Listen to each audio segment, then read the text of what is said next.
Hello my friends, I finished the previous episode by covering the entire model with glossy varnish. It's not a big deal and it stems from the obvious need to cover the decals I applied to the sides of the APC hull. Many of you commented that it was a feat, but honestly, aside from a bit of stress and swearing, it wasn't that difficult. I realized the size of these transfers is somewhat impressive, but if you don't try you will probably never know if this is the job for you or if you'd better off doing something else. On the other hand, if we look at the subsequent steps, applying a wash without gloss varnish is quite tedious. The paint doesn't flow properly, it soaks into the surface and it's difficult to remove. So why bother when you can do a quick paint job? Masking the windows proved to be extremely effective and removing the masking tape took me a few moments. As always, the clear plastic doesn't look perfect in this job and I will need to work on it a bit later. Continuing with the wash, I applied it to the individual parts of the model, monitoring its drying time. I removed the excess with clean white spirit and dried it with an accelerator to save time. It's best to apply a wash on a black vehicle with a lighter color. For this project I use oil-based paint diluted with white spirit. Light matte seemed perfect for the job.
Once all the nooks and crannies were filled with paint and all the details had wonderfully appeared on the model, I could begin painting the road dustiness.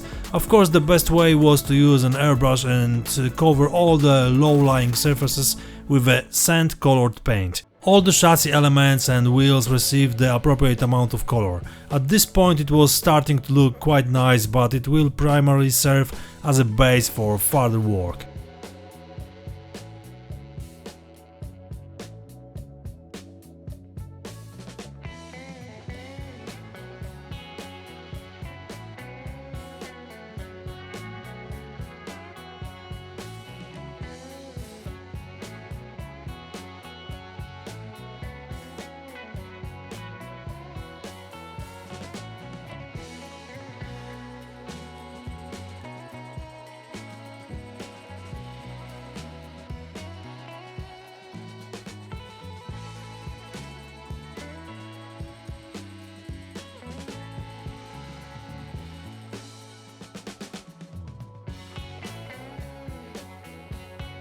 I started applying enamel liquid pigment to the dried paint layer, which perfectly complemented the base color and also added a bit of texture.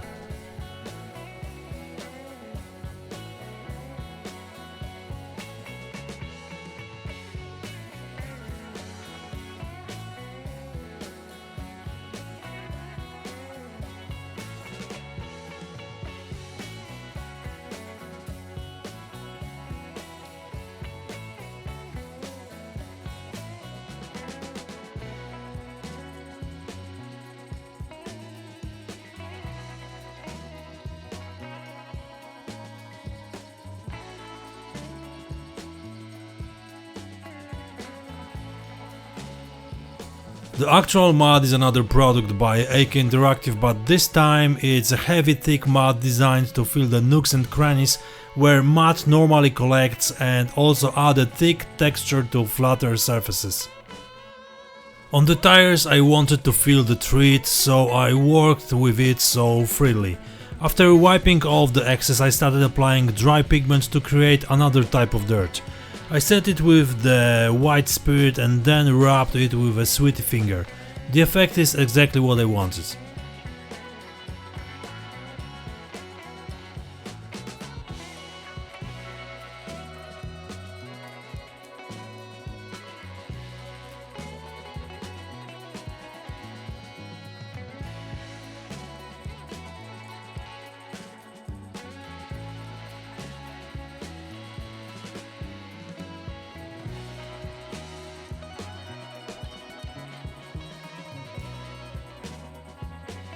Here's a little behind the scenes look at how I prepared the photos for the book.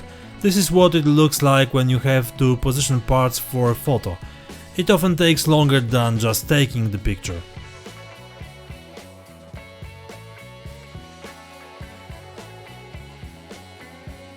Now the wheels can be mounted on the model. Fortunately, there are no problems with this because these are parts from the basic set and not additional resin ones, which often needs to be slightly modified, which affects the dry mounting.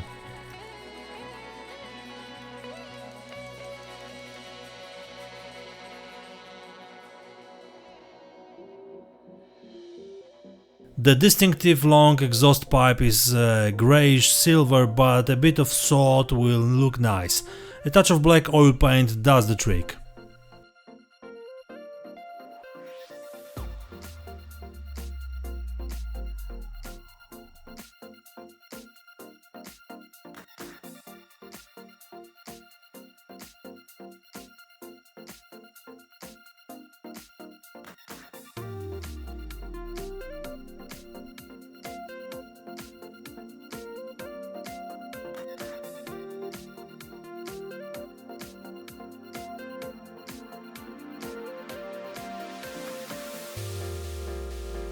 Time for the pigmentation. Just a little is enough to create the desired effect on the black surface. A small brush is best for controlling the pigment placement, but in some places I will also use a large flat brush with very soft bristles to spread the pigment without a distinct border. Even cotton swab will be useful for proper pigment distribution.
To cut out the masks for the wiper marks, I use a board with pre-cut lines, which is perfect for this job.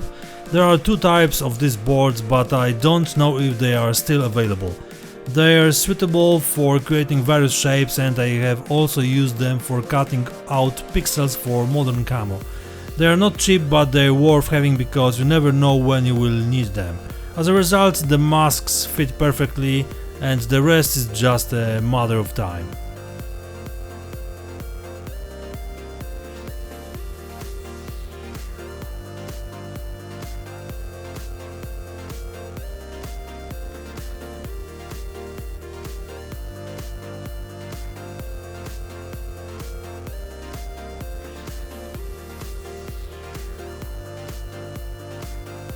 After finishing pigmenting the track, I masked the lower elements and started working on APC's hull. First I applied some matte varnish to help the pigment adhere better to the surface. I hadn't done this before and all the pigment I applied to the track was on glossy or satin surface. I could say contrast, because it's definitely something you could call it, even though I don't play with paint but only glossy or matte finishes. Yeah, contrast is appearing on my model once again. This time I will be using dust to highlight individual model elements. Note how easy it is to create a dust effect but also to highlight the appearance of a specific element.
On the hull sides I used pigment to create vertical streaks which are very visible against the black. Seal them with the white spirit and dry them with an accelerator is a piece of cake. Let the work go on, and I would like to mention my wonderful patrons who support my activity. Massive thanks guys! My special words of gratitude go to Bulldog09, Christopher Robarski, Dale Etchison, Dan Dubois, Hans Zub, Peter L, Steve Enkin and Karsten Keddy. But the people listed just now are also my great patrons. They all believed in my passion, saw something valuable in it and decided to support me. It's really great when you know that there are a few crazy guys in the world who think like you, want to watch what you build and appreciate the effects of your work. This is really super motivating and gives me the strength to continue working. Please don't forget that you can be one of them. It's very easy because there is a chance to enter this superb group without pay a penny for 7 days free trial. This way you can check whether you like what I publish for my patrons or not. You can surf on my page with no limits, watch and download all superb high resolution pictures, watch progress shots, check stories with unpublished in other media's models, read the articles, watch the videos with no adverts and enjoy other benefits. Just for free.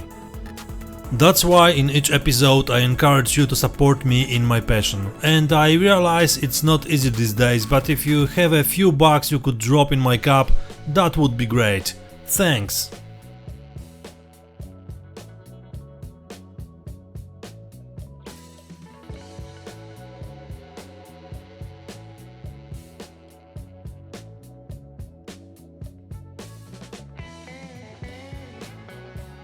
Okay, time for some spills. Diluted oil paint gives great results, especially since it will be applied to a surface soiled with pigments, meaning it's highly absorbent and easily soiled. Just a little bit is enough to create a spill of oil, grease or another operating fluid.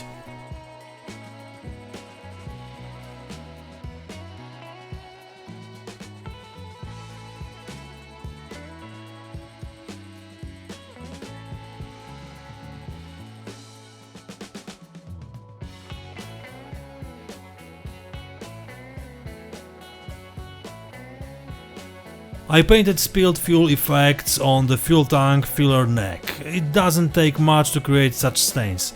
You've probably seen spilled fuel at a gas station or spilled some on your car yourself. That's exactly the effect I wanted to create.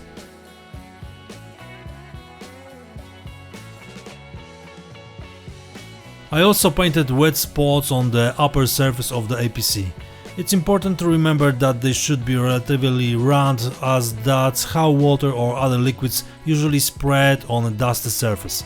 Generally, they don't have to be very visible, the most important thing is that they leave a trace.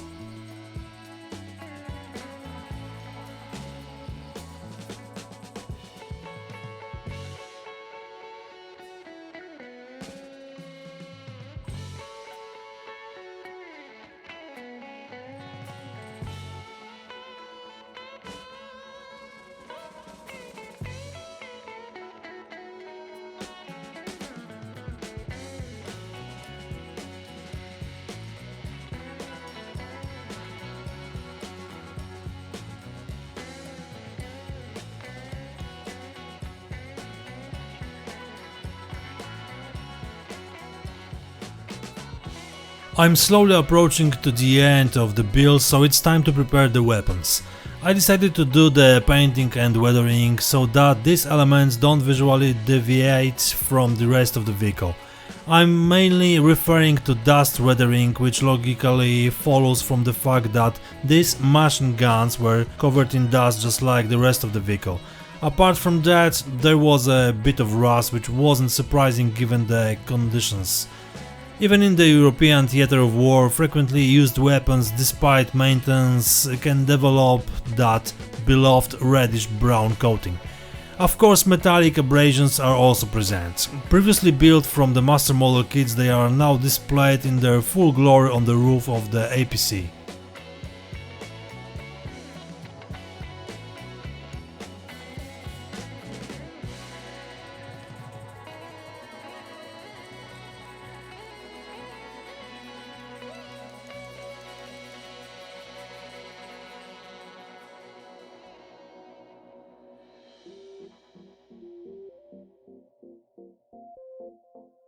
With 3 machine guns you can't forget about proper amount of ammunition for firing, especially empty shells and ammunition belt connectors.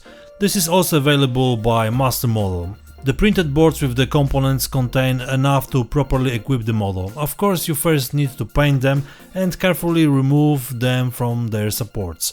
As you can see, this isn't difficult.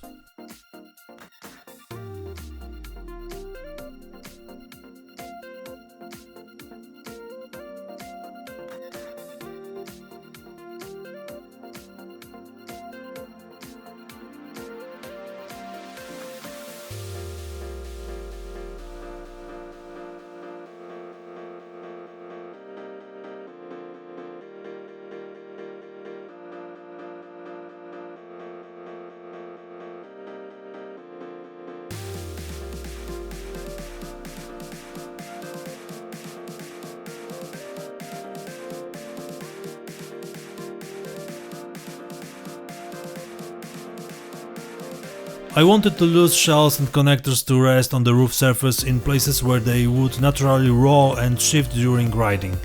That's why they're arranged this way. Once they were in place, a few drops of sand and gravel fixture did the trick, keeping them in place.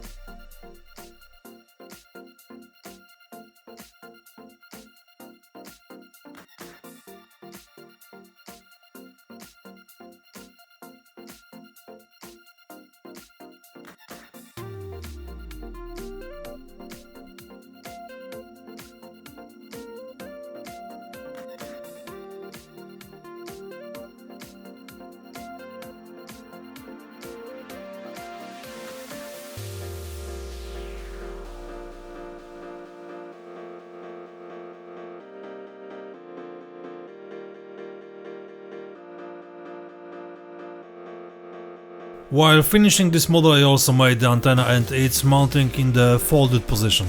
A piece of wire is indispensable for this task.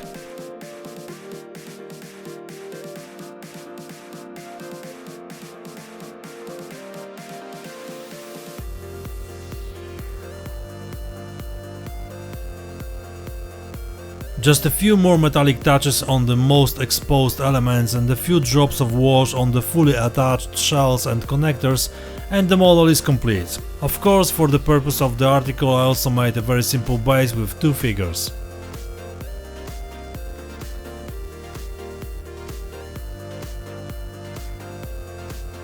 This project was truly interesting and I finally had the opportunity to paint the black bottle, something I'd always wanted to do but never had the time or opportunity. The topic of Vietnamese trucks really piqued my interest, so I did some research into available models. Perhaps someday I will have the chance to return to this topic and create a different version of this combat vehicle. So for now I'm finishing this project and hope you like it. Just check the book with this model and the link is in the description below. And I'm not pushing, but you know, it would be great to have like, new subscription and some tactical comment containing more than 5 words to fit the YouTube algorithm. So for now, thanks for watching, that's all for today, see ya next time, cheers!